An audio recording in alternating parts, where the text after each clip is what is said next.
bienvenue sur Doctrine Apostolique, notre chaîne d'exploration de la parole de Dieu.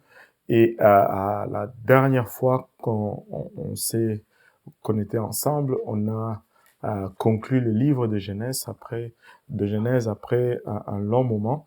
Et aujourd'hui, nous allons ouvrir sur un nouveau chapitre. Nous allons commencer à parler du livre d'Exode et nous allons voir qu'il y a aussi là-dedans beaucoup d'enseignements, beaucoup de principes et comme nous allons avancer, nous allons voir que Dieu nous révèle beaucoup de choses sur qui il est, sur sa personnalité, sur ce qu'il attend de notre part. Donc, on a vu dans la dernière leçon comment Joseph finalement invite son père à venir le rejoindre en Égypte pour échapper à la famine qui accablait toute la région. Il y avait encore 5 ans de famine en attente lorsque Israël est allé en Égypte. Mais ils sont restés plus que 5 ans. Ils auraient peut-être dû rester 10 ans et retourner. Mais ils sont restés à plus longtemps que la famine n'a duré.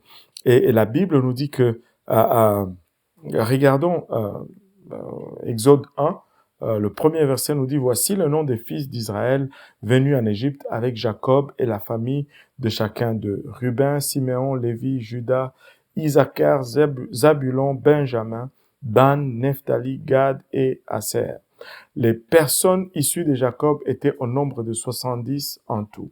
Joseph était alors en Égypte et Joseph mourut ainsi que tous ses frères et toute cette génération-là. Les enfants d'Israël furent féconds et multiplièrent. Ils s'accrurent et devinrent de plus en plus puissants et le pays en fut rempli. Donc ces gens, c'est qui ont émigré en Égypte, ils se sont multipliés. Le temps est passé, Joseph est mort, tous ses frères sont morts et des générations se sont succédées et le peuple d'Israël est devenu très nombreux en Égypte.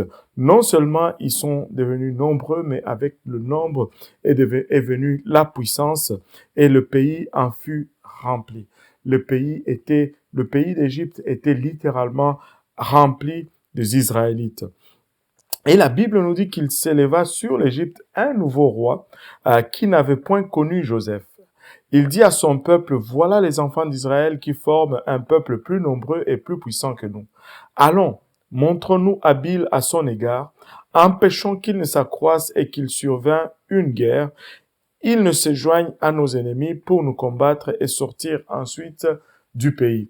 Donc, ils sont devenus une menace. En fait, les Égyptiens ont commencé à les regarder comme une menace suite à leur nombre. Et là, Pharaon, un des pharaons qui a succédé, et après des années et des années, on a oublié tout ce que Joseph avait fait pour le pays d'Égypte. Et maintenant, ceux qui étaient le bienfaiteur, ceux qui étaient les sauveurs, sont devenus une menace. Et là, Pharaon dit que si il arrivait qu'un ennemi venait et que tous ces gens qui sont plus nombreux que nous se liguaient à notre ennemi, ils vont nous écraser et ils vont par la suite sortir du pays. Et il est venu avec une idée très brillante.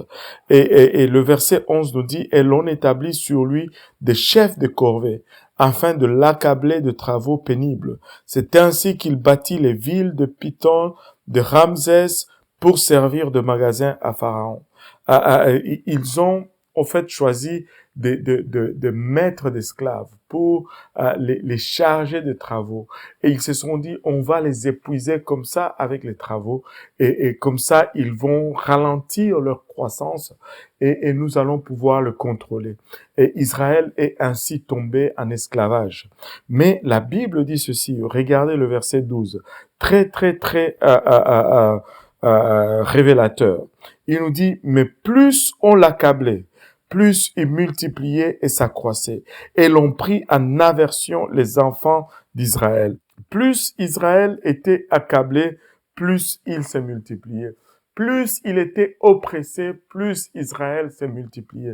Laissez-moi vous dire, il y a de ces choses qui sont comme ça dans la parole de Dieu, qui semblent être des principes ou des lois de la nature, je ne sais pas comment présenter cela, mais il faut sortir de cette mentalité de regarder les souffrances ou les problèmes ou les oppositions comme toujours étant quelque chose de négatif. Plus Israël était accablé, plus il se multipliait. Dans le peu de temps que j'ai eu à servir le Seigneur, j'ai constaté une chose. J'ai observé plusieurs personnes qui sont venues au Seigneur. Mais ceux qui étaient le plus productifs dans l'œuvre du Seigneur, c'était ceux qui étaient le plus persécutés par leur entourage. J'ai vu des jeunes venir à servir Dieu alors qu'ils devaient faire face à l'opposition familiale. Mais plus ils se sont tenus et ils ont servi Dieu, plus tu voyais comment Dieu les utilisait et il s'est multiplié littéralement par le gain d'âme. Mais d'autre part, je pouvais voir aussi des jeunes ou des personnes qui venaient à servir Dieu, mais qui leur entourage était indifférent à leur conversion. Il n'y avait pas de pression, il n'y avait pas de crise. Et tu pouvais voir comment aussi, très souvent dans ce cas-là, il manque cette flamme. Regarde, l'opposition des fois, c'est le véhicule même qui te transporte dans le réveil ou dans le plan de Dieu. Il ne faut pas regarder toute opposition comme étant toujours quelque chose de mal. Dieu utilise tout. Des fois, il faut rester juste dans cette place d'oppression parce que c'est à cette place-là que tu vas grandir. Dieu avait dit à Jacob, n'aie pas peur d'aller en Égypte. Là, je vais te multiplier. Mais ça semblait une promesse positive. Mais l'accomplissement de cette promesse ne s'est pas fait par de voies de paix ou de douceur. C'était par l'accablement, l'esclavage. Mais c'est dans ce moment-là que Israël s'est multiplié. Mais plus on l'accablait, plus il multipliait et s'accroissait. Plus on l'accablait, plus il multipliait et s'accroissait. Et l'on prit en aversion les enfants d'Israël. Alors les Égyptiens réduisirent les enfants d'Israël à une dure servitude. Il leur rendit la vie amère par des rudes travaux en argile et en briques, et par tous les ouvrages de champs, et c'était avec cruauté qu'il leur imposait toutes ces charges. Israël s'est retrouvé esclave, et Israël s'est retrouvé à travailler pour survivre et non pour gagner un salaire. Et le roi d'Égypte parla aussi aux sages-femmes des Hébreux, nommées l'une Shifra et l'autre Pua. Il leur dit, quand vous accoucherez les femmes des Hébreux et que vous les verrez sur les sièges, si c'est un garçon, faites-les mourir, si c'est une fille, laissez-la vivre. Quelle cruauté! Littéralement, ces sages-femmes ont reçu le droit de tuer tout garçon qui naissait des femmes israélites et de laisser vivre les filles. Tout cela était motivé par la crainte de Pharaon vis-à-vis de ce peuple qui croissait et qui se multipliait à vue d'œil. Mais la Bible nous dit au verset 17, « Mais les sages-femmes craignaient Dieu et ne firent point ce que leur avait dit le roi d'Égypte. Elles laissèrent vivre les enfants. Le roi d'Égypte appela les sages-femmes et leur dit, « Pourquoi avez-vous agi ainsi et avez-vous laissé vivre les enfants ?» Les sages-femmes répondirent à Pharaon, « C'est que les femmes des Hébreux ne sont pas comme les Égyptiennes. Elles sont vigoureuses et elles accouchent avant l'arrivée de la sage-femme. » Et Dieu fit du bien aux sages-femmes et le peuple multiplia et devint très nombreux. Maintenant, il y a toujours une question qui est posée à cet endroit et les gens disent, mais les sages-femmes ont menti. Pourquoi Dieu, comment on dit,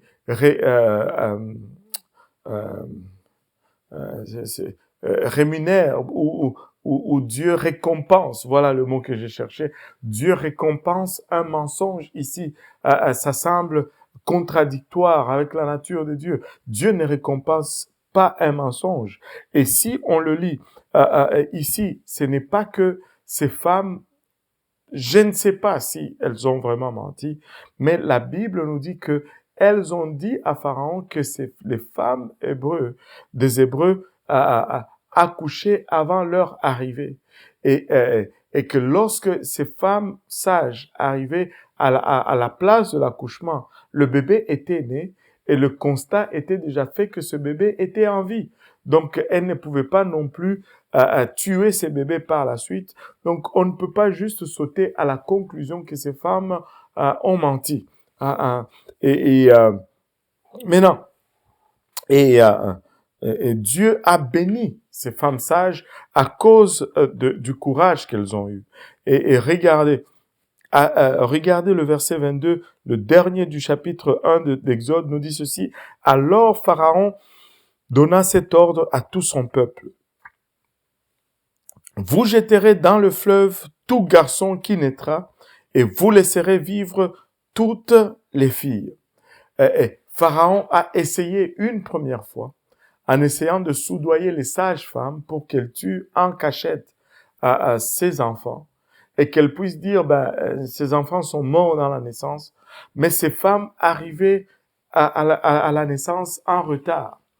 Et comme cela n'a pas marché, il passe littéralement un décret et ce décret déclare que tout bébé qui naît garçon, on va le prendre, on va aller les jeter dans le fleuve Nil. Et c'est dans ces circonstances que Moïse est né. Moïse est venu dans le monde avec une condamnation qui pesait déjà sur sa tête. Moïse est né dans un environnement qui déclarait déjà sa mort. Mais laissez-moi vous dire ceci. Nous servons un Dieu qui est maître de temps et maître des circonstances. C'est Dieu qui a décidé que Moïse devait naître dans ce temps-là. Et c'est Dieu qui a décidé que Moïse allait naître dans ces circonstances-là.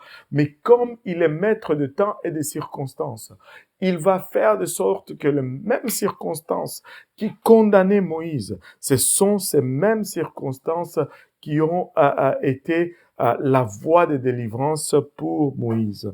Regardez ceci. Le deuxième chapitre du livre d'Exode nous dit « Un homme de la maison de Lévi avait pris pour femme une fille de Lévi, et cette femme devint enceinte et enfanta un fils. Elle vit qu'il était beau, et elle le cacha pendant 3 mois. » Et je ne sais pas pourquoi la Bible nous dit ici que cette femme a vu que son enfant était beau. Toutes les femmes regardent leur bébé comme étant beau. Je ne connais pas une seule femme qui va te dire que j'ai eu un bébé, mais il n'était pas beau. Mais ça nous le dit quand même. Et l'a caché pendant 3 mois. Et la Bible nous dit, ne pouvant plus le cacher, elle prit une caisse de jonc qu'elle enduisit de bitume et de pois. Elle y mit l'enfant et le déposa parmi les roseaux ou sur le bord du fleuve Nil. Ce même fleuve qui était l'outil de condamnation pour Moïse. C'est ce même fleuve-là que cette maman prend le bébé et le place là dans le fleuve parmi le roseau. Et la sœur de l'enfant se tint à quelque distance pour savoir ce qui lui arriverait.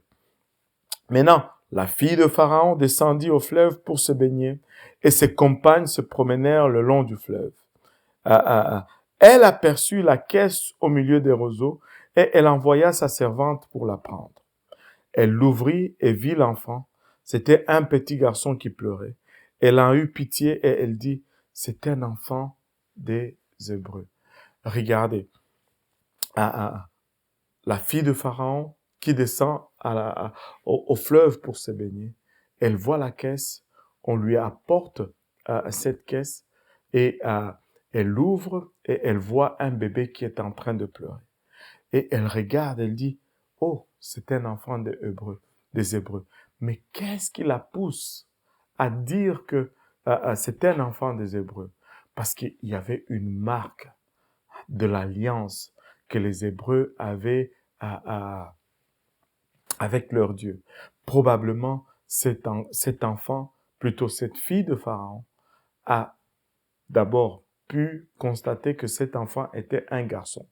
Pour qu'elle sache que cet enfant était un garçon, elle a ouvert la couche. Je ne sais pas s'il avait des Pampers ou des Huggies, mais elle a ouvert la couche. Elle a vu que c'était un garçon. Mais en voyant que c'était un garçon, elle a vu que cet enfant était circoncis. Or, seuls les Hébreux faisaient la circoncision. Et là, elle est arrivée à la conclusion que c'était un enfant des Hébreux. Alors, la sœur de l'enfant s'est approchée de la fille de Pharaon. Le verset 7 nous dit, alors la sœur de l'enfant dit à la fille de Pharaon, veux-tu que j'aille te chercher une nourrice parmi les femmes des Hébreux pour allaiter cet enfant? Et va, lui répondit la fille de Pharaon. Et la jeune fille alla chercher la mère de l'enfant. Maman, maman, viens, le bébé. La fille de Pharaon a trouvé le bébé et elle cherche une nourrice pour nourrir le bébé. Et écoutez ceci, la fille de Pharaon dit à l'enfant, la fille de Pharaon lui dit plutôt à la maman, emporte cet enfant et allaite-le moi, je te donnerai ton salaire. La femme prit l'enfant et l'allaita. Waouh!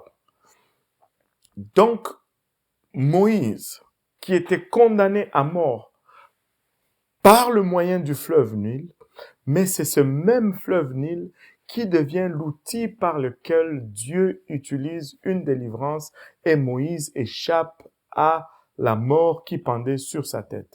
Et regardez ceci, non seulement il échappe à la mort, mais la fille de Pharaon le confie à sa propre mère pour l'allaiter avec un salaire. Laissez-moi vous dire, c'est Dieu qui a inventé l'allocation familiale. Je pense que ça, c'était la première allocation familiale qui était versée à une maman. Elle était maintenant payée pour nourrir son propre enfant. Et regardez le verset 10. Quand il eut grandi, elle l'amena à la fille de Pharaon, et il fut pour elle comme un fils. Elle lui donna le nom de Moïse, car, dit-elle, je l'ai retiré des eaux. Donc, quand il est grandi, la fille, maintenant, sa mère l'amène au palais de Pharaon et la fille de Pharaon le prend comme étant sa mère adoptive.